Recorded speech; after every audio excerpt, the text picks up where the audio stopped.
Good morning students, class 8 subject math.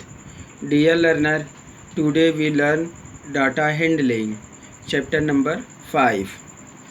तो data handling क्या है, इसके पहले भी आप डाटा हैंडलिंग क्लास 7 क्लास 6 में पढ़े होंगे। आंकड़ों का प्रबंधन, डाटा मीन्स आंकड़ा और हैंडलिंग मीन्स प्रबंधन। तो आंकड़ों का प्रबंधन कैसे हम करते हैं, जो आंकड़े हमको मिलते हैं उसको हम कैसे एक व्यवस्थित तरीके से रख करके उससे कैसे हम ऑब्जर्वेशन तुरंत रिजल्ट बता सकते हैं, प्रश्नों के उसके उत्तर दे सकते हैं। इसलिए डाटा हैंडलिंग को सीखना अत्यंत महत्वपूर्ण है। तो looking for information in your day to day life you might have come to across information such as. तो आप प्रतिदिन की ज़िंदगी में, रोज़मर्रा की ज़िंदगी में ये सुनते होंगे, runs made by a batsman in last 10 test matches. तो 10 टेस्ट मैच में बैट्स ने जो रन बनाए हैं उनका आंकड़ा। Number of wicket taken by a bowler in the last 10 ODIs. तो लास्ट 10 ओडीआई मैचों में एक बॉलर द्वारा लिए गए विकेट की संख्या। Marks scored by the student of your class in the mathematics unit test. तो यूनिट जो क्लास में, आपके क्लास में जो यूनिट टेस्ट हुए हैं उसमें किसी विद्यार्थी द्वारा प्राप्त किए गए अंक। Number of story book read by each of your friend etc. तो आपके सहपाठी द्वारा जो हिस्ट्री की बुक पढ़ी गई है, तो स्टोरी की बुक पढ़ी गई है उसकी संख्या। तो अब जैसे ये सब डाटा हैं, the information collected in all such cases is called data. तो जैसे लास्ट 10 मैचों में जो बैट्समैन द्वारा रन बनाए गए हैं उनका इंफॉर्मेशन, उनकी सूचना इकट्ठा करना डाटा कहलाता है। एक बॉलर द्वारा 10 ओडीआई मैच में कितने विकेट लिए गए हैं उनका इंफॉर्मेशन इकट्ठा करना डाटा कहलाता है। अब इन जो ये डाटा है या किसी विद्यार्थी द्वारा जो टेस्ट मैच हुए हैं, वो टेस्ट लिए गए, यूनिट टेस्ट लिए गए हैं, उसमें कितना अंक उसने पाया है उसका डाटा इकट्ठा करना भी क्या है, ये डाटा है। तो इन डाटा को आप जैसे प्रदर्शित करने के कई तरीके हैं। जैसे एक पिक्टोग्राफ है, तो pictograph pictorial representation of data using symbol. तो डाटा को जैसे ये 10 टेस्ट मैच में जो बैट्समैन ने रन बनाए हैं उनके डाटा को आप पिक्चर में भी लिख सकते हैं। फिर यहाँ पर जो पिक्टोग्राफ दिया गया है, pictorial representation of data using symbol, symbol के द्वारा दिखाया गया है कि एक कार जो है, 1 सिंबल स्टैंड फॉर 100 कार्स। तो एक जो कार बनाई गई है वो 100 कार को डिनोट कर रही है, दिखा रही है। और जो हाफ कार बनाई गई है वो 50 कार को दिखा रही है। तो जैसे जुलाई में कितनी कार है, तो 100 200 और ये 50 250 कार हो गई। अगस्त में 300 कार हो गई। और सितंबर में आपसे पूछा जा रहा है कि कितनी कार हो गई। अगर एक कार 100 कार को दिखा रही है तो 100 200 300 यहाँ 400 हो जाएगा।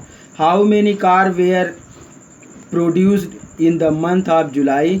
जुलाई में कितनी कार प्रोड्यूस हुई हैं, बनाई गई हैं, तो 250 आप पिक्चर को देख करके बता सकते हैं। In which month maximum number of car produce, किस महीने में सबसे ज़्यादा कार बनाई गई हैं, तो आप बता सकते हैं कि सितंबर में बनाई गई हैं।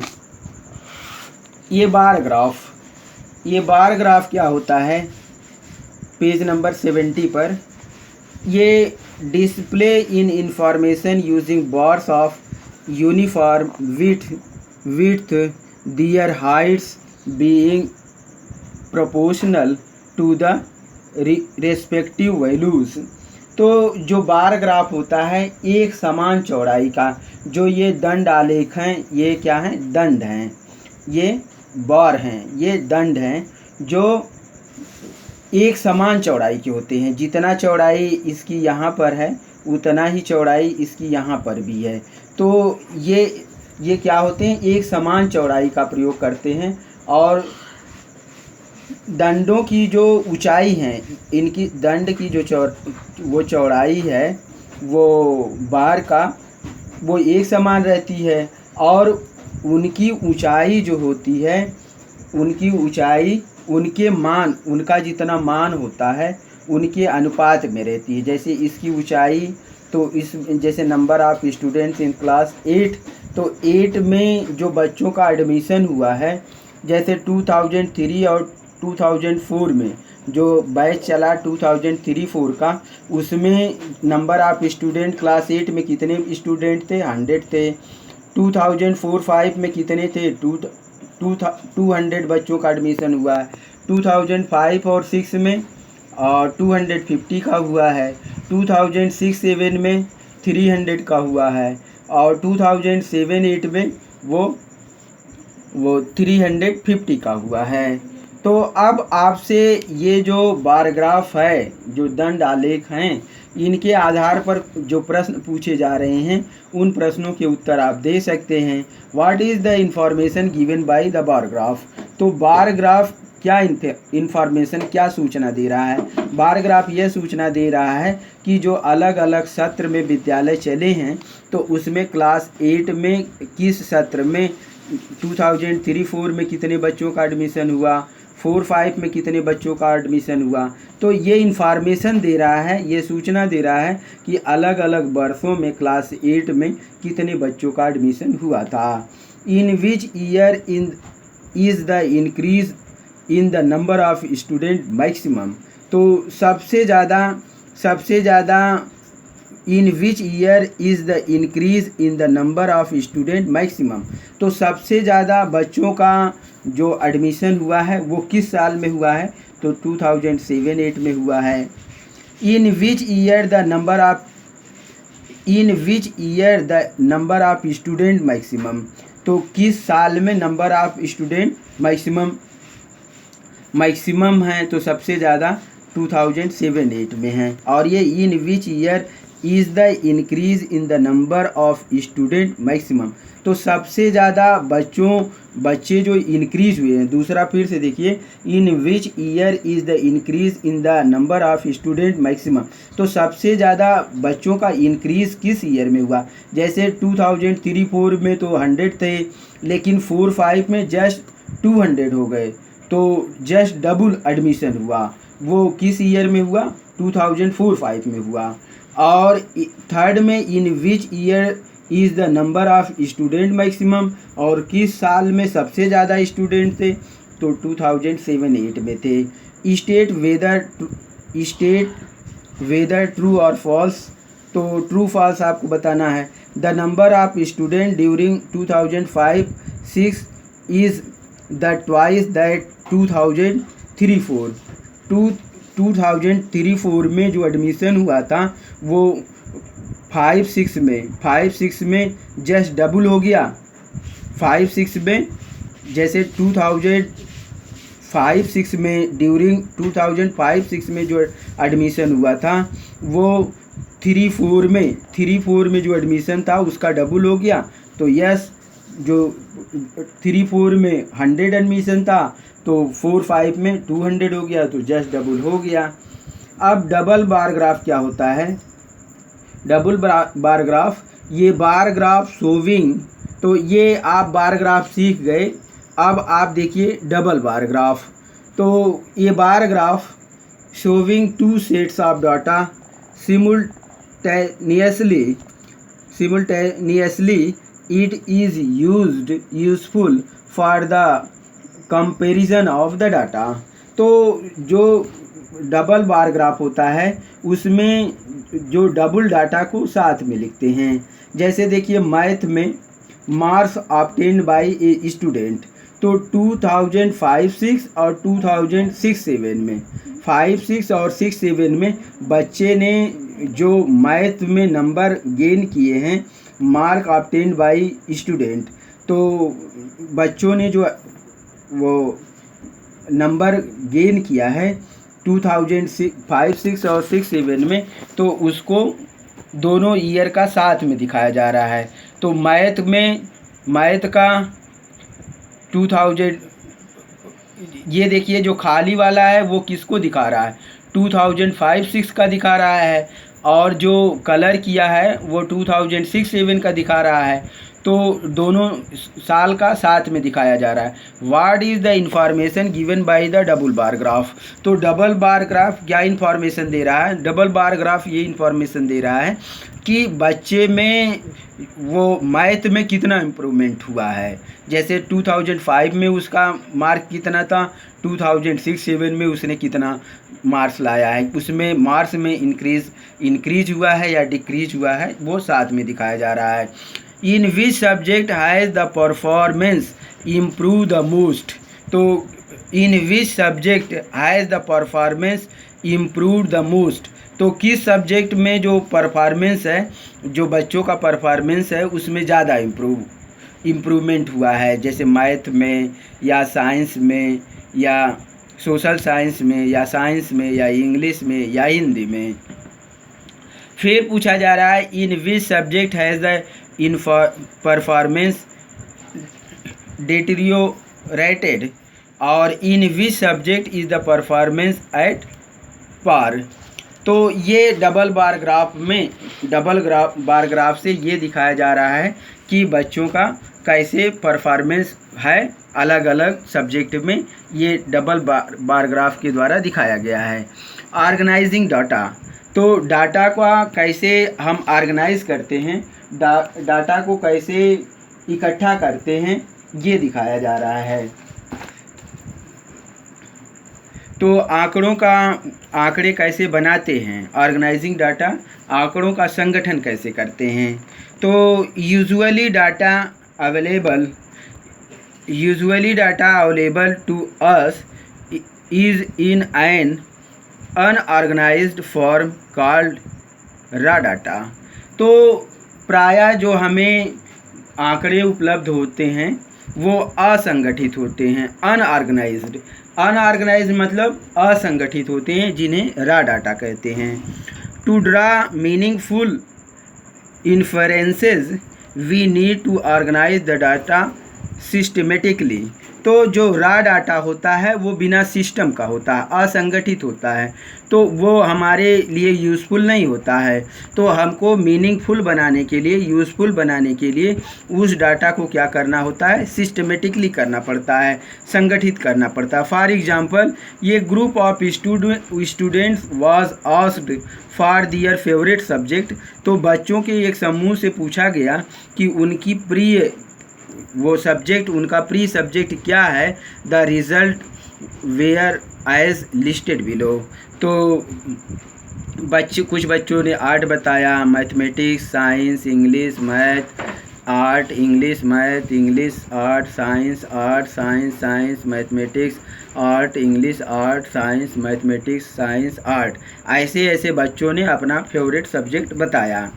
विच is the most like subject and one least like. अब इस डाटा को देख करके ये बताना मुश्किल लग रहा है कि कौन सा सब्जेक्ट बच्चों ने ज़्यादा पसंद किया है और कौन सा सब्जेक्ट बच्चों ने सबसे कम पसंद किया है। तो अब ये डाटा क्या है, रॉ डाटा है, ये अनऑर्गेनाइज्ड है।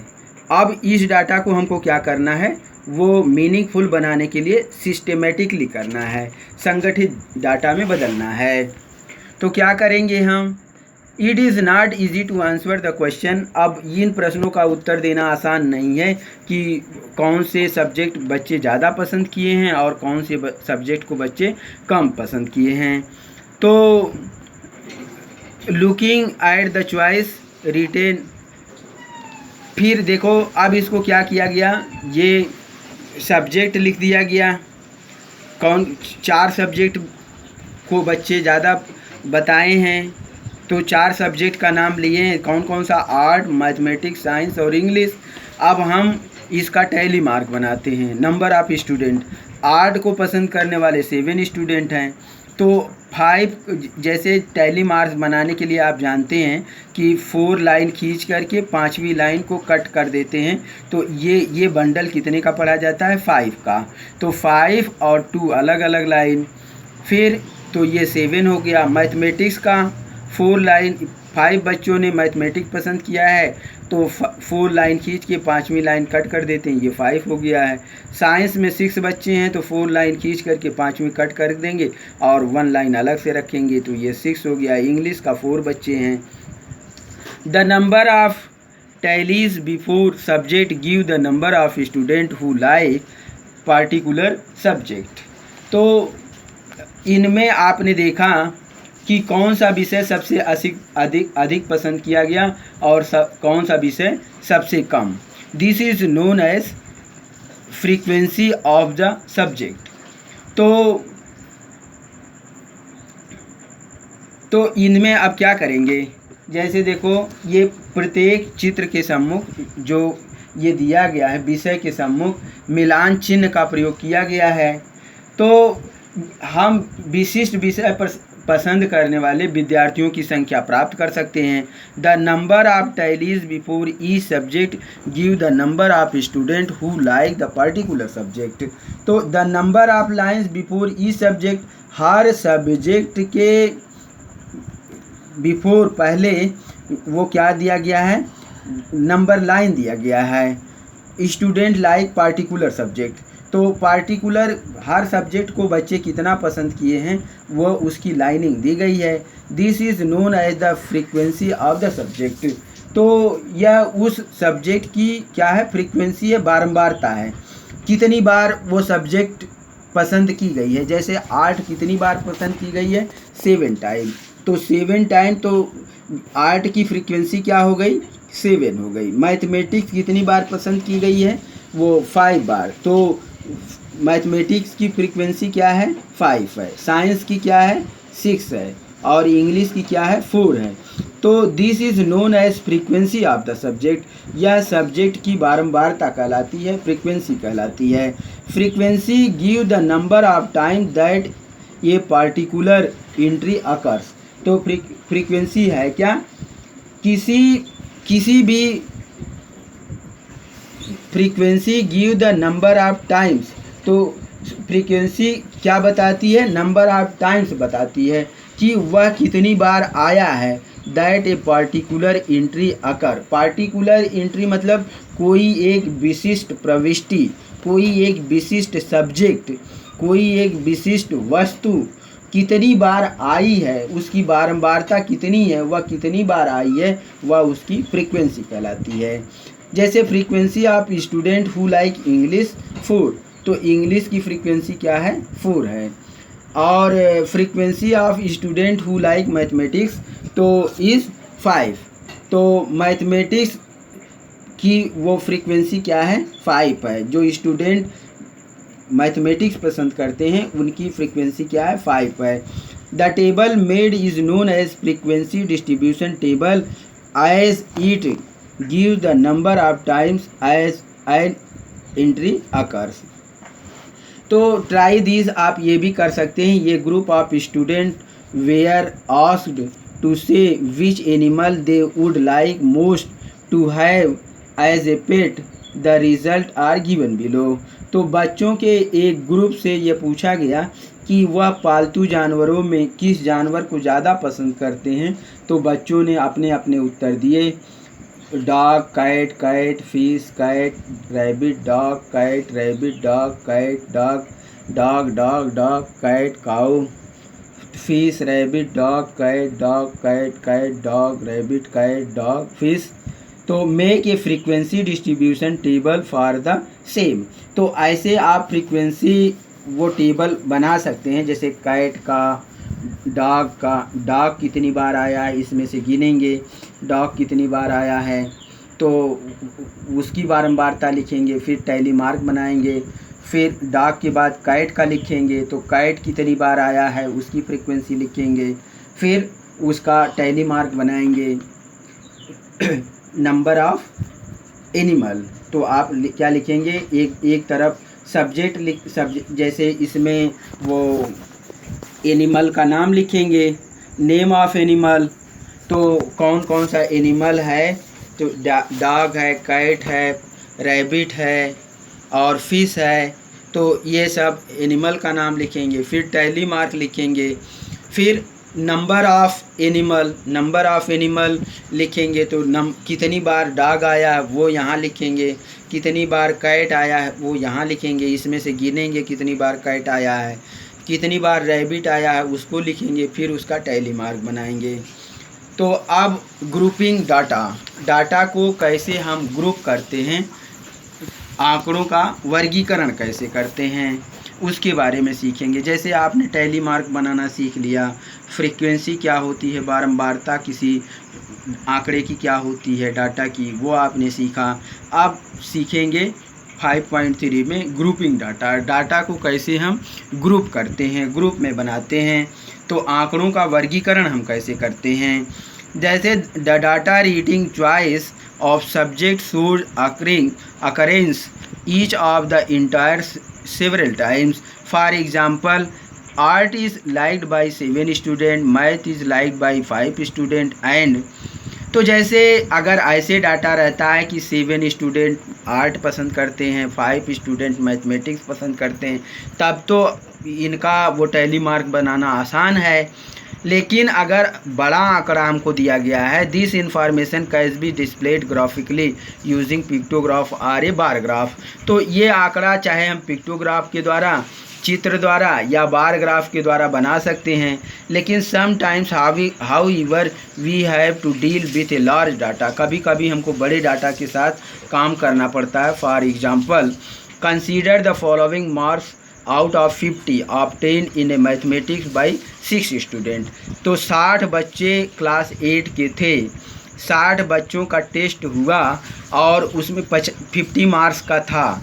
जो मैथ का टेस्ट हुआ वो 60 बच्चों ने इम्तहान दिया, टेस्ट दिया और उसमें 50 मार्क्स में से जो बच्चे मार्क्स पाए हैं वो उनका दिया गया 21, 10, 30, 22, 33, 5। ये नंबर बच्चों ने 60 बच्चों ने नंबर पाया है। We make a frequency distribution table for each observation, then the table would be too long. तो अगर हम हर बच्चे का अलग अलग से बनाएंगे तो ये टेबल बहुत लंबा टेबल हो जाएगा। ये जो डाटा हम बनाएंगे ये बहुत ही बड़ा हो जाएगा।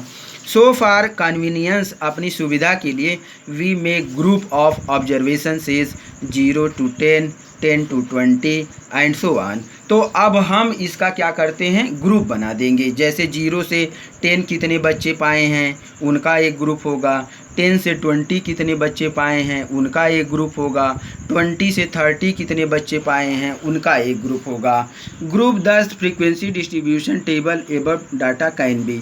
0 से 10 कितने हैं, तो 0 से 10 में कितनी फ्रीक्वेंसी है, जैसे कितने बच्चे ऐसे हैं जो 0 से 10 पाए हैं, तो उन बच्चों का आप फ्रीक्वेंसी जैसे 2 है। 10 से 20 कितने हैं, 10 हैं। 20 से 30 कितने पाए हैं, 21 हैं। और 30 से 40 कितने पाए हैं, तो 19 हैं।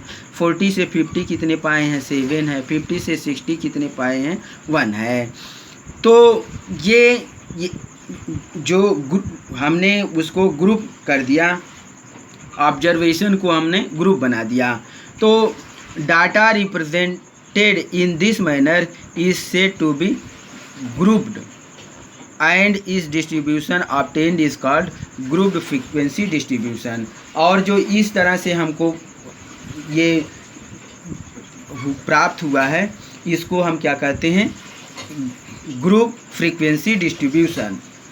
तो ये most of the student have score between 20 and 40, ज़्यादा मोस्ट ऑफ द स्टूडेंट। अब इस उसको देख करके हम ये जो बता सकते हैं, जैसे ग्रुप फ्रीक्वेंसी डिस्ट्रीब्यूशन का है तो इसमें ये इस टेबल को देख करके हम निम्नलिखित प्रश्नों का उत्तर दे सकते हैं। Most of the student have scored between 20 and 40। तो 20 और 40, 20 से लेकर 40 तक जो है बहुत सारे बच्चे न ऐसे हैं जो 20 से लेकर 40 तक नंबर पाए हैं। 8 student have scored more than 40। तो 8 ऐसे स्टूडेंट हैं जो 40 से ज़्यादा नंबर पाए हैं, out of 50 and so on. Each of group 0 to 10, 10 to 20, 20 to 30 is called class interval. तो जो ये ग्रुप बनाए गए हैं 0 to 10, 10 to 20, 20 to 30, इनको क्या कहते हैं? Class interval. इनको एक वर्ग कहते हैं, वर्ग अंतराल। इनको क्या कहते हैं? क्लास इंटरवल, वर्ग अंतराल कहते हैं। Observe that 10 occurs in both. जैसे 10, जो बच्चा 10 पाया है वो दोनों में आ रहा है, जैसे 0 to 10 एज वेल 10 to 20। तो जो 10 पाया है तो हमारे सामने ये समस्या है कि जो 10 पाया है उसको हम 0 से 10 में रखेंगे या 10 से 20 के बीच में रखेंगे। तो इसके लिए ऐसा ना हो कि कोई 0 से 10 के बीच रख दे और कोई 10 से 20 के बीच रख दे। इसके लिए एक नियम बनाया गया है, एक परिपाटी बनाई गई है कि उस नंबर को हम मैक्सिमम वाले में रखेंगे। जैसे जो बच्चा 10 नंबर पाया है उसको हम 10 से 20 में रखेंगे, 0 से 10 वाले में नहीं रखेंगे। क्यों? क्योंकि ये नियम है कि हम उसको मैक्सिमम ग्रुप, मैक्सिमम वाले क्लास इंटरवल में रखते हैं।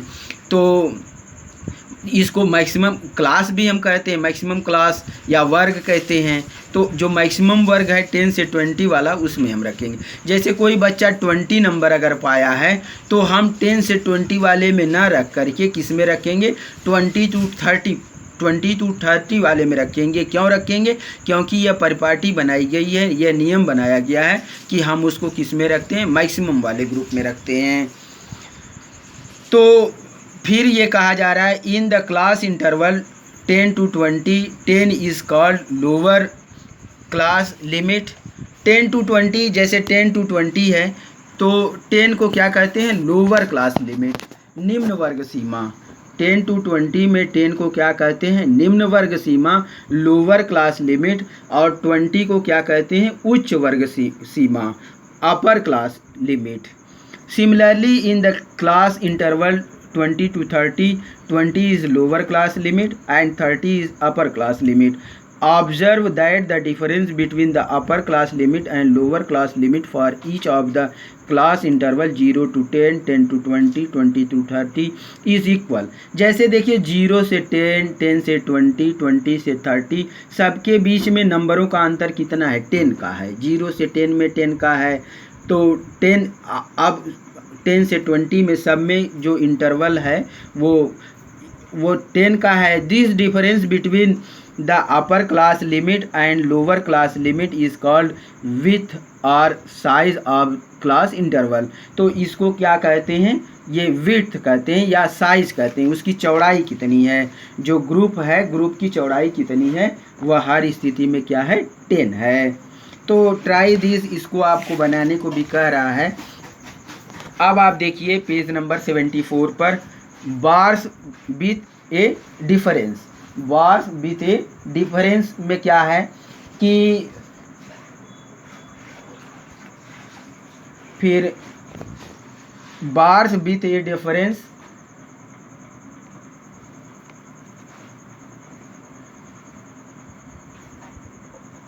एक बार विथ ए डिफरेंस, तो भिन्नता, डिफरेंस मीन्स क्या होता है? भिन्नता के साथ। जैसे आप अब तक जो वो बार ग्राफ बनाए हैं वो अलग किस्म का बनाए हैं। अब जो ये बार ग्राफ बनाया जा रहा है वह एक विभिन्नता के साथ है। आप इसके पहले जो बनाए थे उससे अलग किस्म का बनाएंगे। कैसे? Let us again consider the group frequency distribution of mark obtained by 60 student in class mathematics test. जो मैथमेटिक्स टेस्ट हुआ था उसका हमने क्लास इंटरवल 0 से 10 कितने पाए, 10 से 20, 20 से 30, 30 से 40, 40 से 50, 50 से 60 वाले में, जैसे 50 तो 40 से 50 वाले में लिखा नहीं जाएगा। जो बच्चा फुल मार्क्स पाया है वो किस ग्रुप में जाएगा, 50 से 60 में जाएगा, क्योंकि वो मैक्सिमम वाले में लिखा जाता है। तो ये टोटल 60 स्टूडेंट जो थे उनका जो मार्क्स मिला है वो लिखा गया है। अब this is displayed graphically in the adjoining bar graph. तो देखिए जैसे ये मार्क्स ऑफ द स्टूडेंट जो वो क्लास इंटरवल है 0 to 10, 10 to 20, 20 to 30, 30 to 40, 40 to 50, 50 to 60, और नंबर ऑफ स्टूडेंट कितने बच्चे हैं जो पाए हैं। जैसे इसमें नंबर ऑफ स्टूडेंट का जो इंटरवल है हमने 2 का लिया है, 2, 4, 6, 8, 10, 12, 14, 16, 18, 20, 22 लिया है। तो जैसे 0 to 10 कितने बच्चे पाए हैं, 2 पाए हैं। अब इनके बाद इसके पहले जो हम वो बार ग्राफ बना रहे थे उनके बीच में हम जगह छोड़ते थे, लेकिन यहाँ जो क्लास इंटरवल है, जो ग्रुप इंटरवल है, उसके बीच में हम जगह नहीं छोड़ते हैं। जैसे 0 से 10 जो पाए हैं वो कितने हैं, 2 हैं, और 10 to 20 कितने पाए हैं, 10 to 20 कितने पाए हैं, 10 पाए हैं। तो हम कहाँ पर इसको बनाए, इसी से सटा हुआ ये 10 का बनाते हैं। फिर 20 to 30 कितने हैं, 20 to 30 21 है, तो हम क्या करते हैं इसको 21 तक बनाते हैं। ऐसे ये जो बार ग्राफ हम बना रहे हैं इसका एक अलग नाम दिया गया है, इसको क्या कहते हैं, हिस्टोग्राम, आयत चित्र। इसका नाम क्या है, हिस्टोग्राम, आयत चित्र। On the horizontal axis the height of the bar show frequency. जो हाइट है, बार की हाइट है, ये क्या दिखाती है, फ्रीक्वेंसी, उसकी बारंबारता दिखाती है। Of the class interval also, जो क्लास इंटरवल है, क्लास इंटरवल की बारंबारता, वो मैक्सिमम कितनी बार आया है वो दिखा रहा है। Also there is no gap between the bars as there is no gap between the class interval. तो क्लास इंटरवल के बीच जो है, इनके बीच अब तक जो आप गैप बनाते थे, गैप देते थे, वो गैप नहीं रहता है। The graphical representation of data in this manner is called histogram. तो इस तरह से ग्राफ को दिखाना क्या कहलाता है, हिस्टोग्राम कहलाता है। तो आपसे पूछा जाएगा कि आप इस जो ये डाटा दिया गया इसका हिस्टोग्राम बनाइए, तो आप इसी तरह बनाएंगे।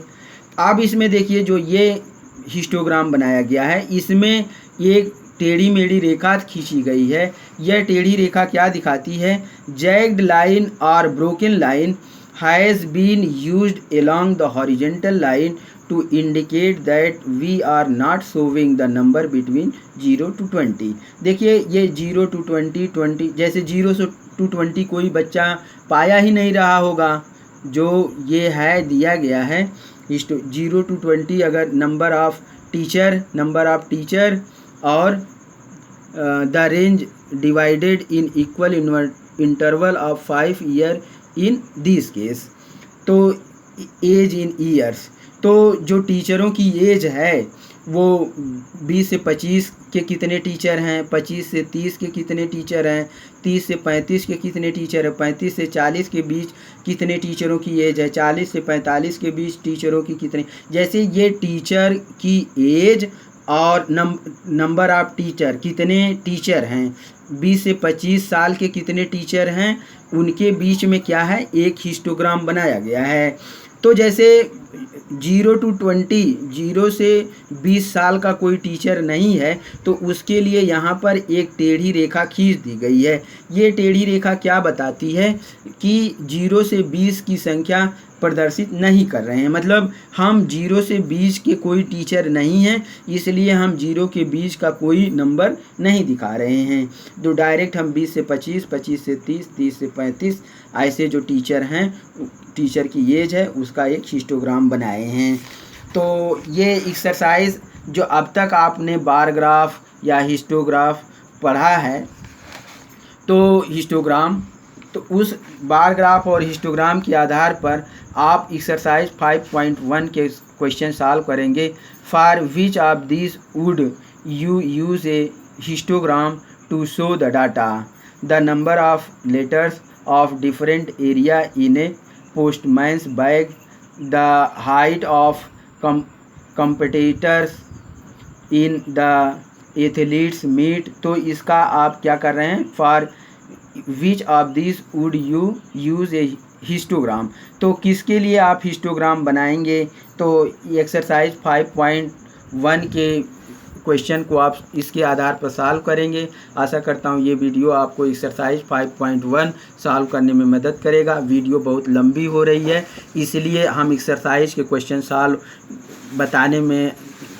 बताने में असमर्थ हैं, क्योंकि वीडियो बहुत लंबी हो रही है। इसके क्वेश्चन आप अपने से सॉल्व करेंगे। नेक्स्ट वीडियो में हम इसके क्वेश्चन आंसर के बारे में भी, अगर आप अपने से सॉल्व कर लेते हैं तो अच्छी बात है, आप अपने से सॉल्व करने की कोशिश करिएगा। नेक्स्ट वीडियो में हम इसके क्वेश्चन आंसर के बारे में भी चर्चा करेंगे। Thank you, have a nice day.